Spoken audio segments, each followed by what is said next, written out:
মানুষের ইমানের হেফাজত, জান মাল দুনিয়া আউয়াল আখের হেফাজতের জায়গা নবী মুহাম্মদ রাসূলুল্লাহর কদম শরীফ। এরপরে নবীজি বলতেছেন আরেকটা হাদিসের মধ্যে, এটা আবু হুরায়রা রাদিয়াল্লাহু তাআলা আনহু বর্ণনা করেছেন, এটাও বুখারী শরীফ, শুধু বুখারী শরীফে এসেছে, মেশকাত শরীফেও আছে। নবী বলেন মা বাইনা বাইতি ওয়া মিম্বরি, এই যে মিম্বর, নবীজি বলেন নবী যেখানে বসতো মিম্বরটা, এই মিম্বর থেকে আমার ঘর, মা বাইনা বাইতি ওয়া মিম্বরি রাউযাতুম মিন রিয়াজিল জান্নাহ। এই আমি যে জায়গাটা দিয়ে আসা যাওয়া করি, ঘর থেকে বের হয়ে মিম্বরে বসি, মিম্বর থেকে আবার ঘরে যাই, এই সম্পূর্ণ জায়গাটা হইল আল্লাহর রিয়াজুল জান্নাহ, বেহেশতের বাগান। ওই মক্কা শরীফকে তো বেহেশতের বাগান বলে না, মক্কা শরীফকে বেহেশতের বাগান বলে। সেখানে আল্লাহর ঘর আছে, ওইটাই না বেহেশতের বাগান হওয়ার কথা। আল্লাহর ঘর যেখানে আছে বেহেশতের বাগান সেখানে নাই, আমার নবীর ঘর যেখানে আছে ওইটা হইলো বেহেশতের বাগান।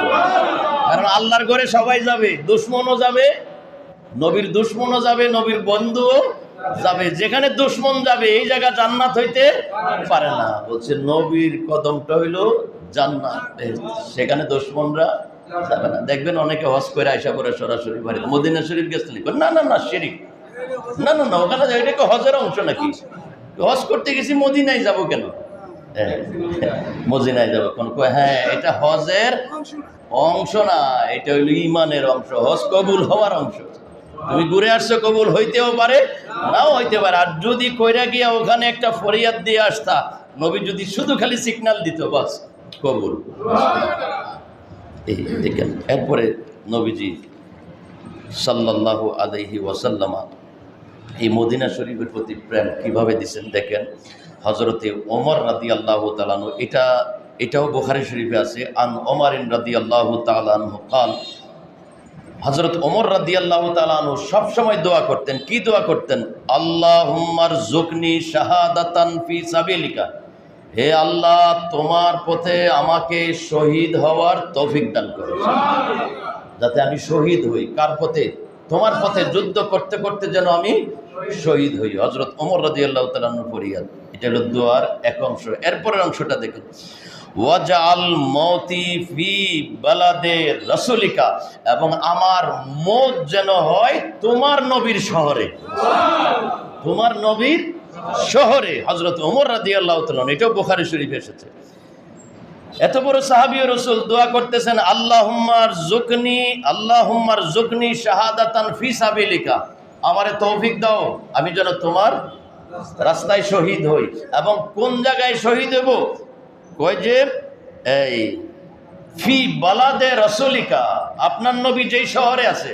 নবীজি কি মক্কায় আছে না মদিনায় আছে? মদিনায় আছে। কয় ফি বালাদিকা, আপনার নবী যেই শহরে আছে সেই শহরে যেন আমার মরণ হয়।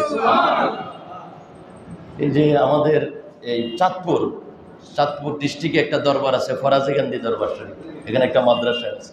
ফরাজি গান্ধী পীর সাহেব হুজুর নবী প্রেমিক, আশিক রাসূল, সবসময় নবীর প্রেমের জন্য কুরবান। ওনার মনের এরাদা, উনি নাতে রসুল লিখেছেন, লেখার মধ্যে প্রকাশ করেছেন, মরণ যদি মদিনায় হয়, বস ডাক কবুল হয়ে গেছে, হজ করতে গেছে, হজ সেরে মদিনায় গেছে, মদিনায় যাওয়ার পরে ইন্তেকাল হয়ে গেছে। দাফন, ওনার দাফন হয়েছে মদিনা শরীফে জান্নাতুল বাকির মধ্যে।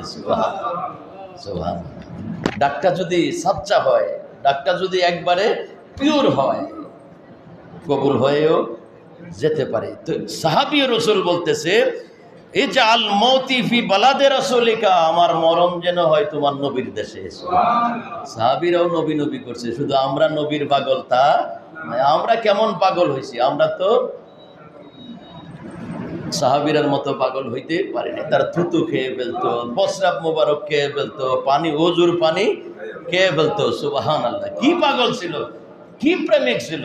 নবী ওযু করে থুতু ফেলায়, এই থুতু মাটিতে পড়তে দেয় না, থুতু খেয়ে ফেলায়। এটা কি সহজ কাজ? একজনের মুখের লালাকে আবার এত সহজ? এই ভিতরে প্রেম না থাকলে তা করা সম্ভব না। তো এই সাহাবায়ে কেরামের কি নেশা, আমার মরণটা যেন নবীর শহরে হয়।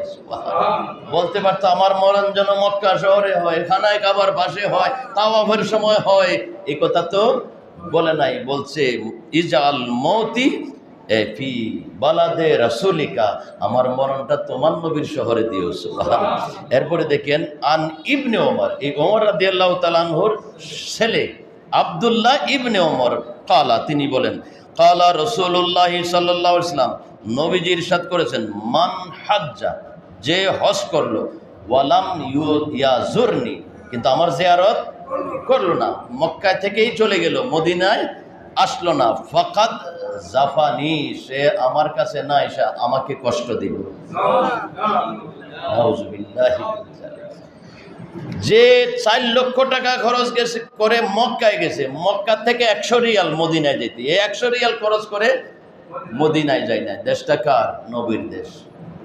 কেমন কষ্ট লাগার কথা, যে আসলো নবীর দেশে, মক্কায় জিয়ারত করে হজ করে চলে যেতেছে, কিন্তু নবীর কাছে যাইতে মন চায় না। আমার নবী বলেন সে হজ করে চলে যায় না, এসে আমি নবীকে কষ্ট দিয়ে গেল।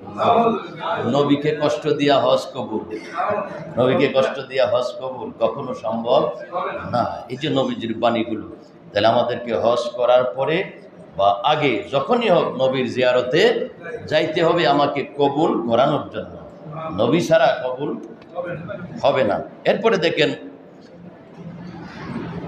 নবীজি ইরশাদ করেছেন মান জারানি মুতাআম্মিদান, স্ব-ইচ্ছায় নিজের ইচ্ছায় যারা নবীজির জিয়ারতে গেল, কানা মান জারানি মুতাআম্মিদান, যে নিজের ইচ্ছায় আমার জিয়ারত করতে আসলো, কানা ফি জাওয়ারি ইয়াউমাল কিয়ামাতে, হাসরের যে কঠিন সময়, এই সময়টায় এই উম্মতটা আমি নবীর সাথে থাকবে। সুবহানাল্লাহ। নিজের ইচ্ছায় জিয়ারতে গেল, নিজের ইচ্ছায় জিয়ারত করলো, নবীজির জিয়ারত করার সাথে সাথে নবী এভাবে কবুল করেছেন। এবং বলছেন ওয়ামান মাতা ফি আহাদিল হারামাইন, 2 হারামাইনের, মক্কার হেরম মদিনার হেরমে যদি কেউ ইন্তেকাল করে, বাসাহুল্লাহু মিনাল আমিনিন ইয়াউমাল কিয়ামাতে, কিয়ামতের কষ্ট থেকে আল্লাহ তাকে মুক্ত রাখবে। সুবহানাল্লাহ। এরপরে দেখেন আল্লাহর পেয়ারা রাসূল কি চমৎকার একখানা মরফু হাদিস, মান হাজ্জা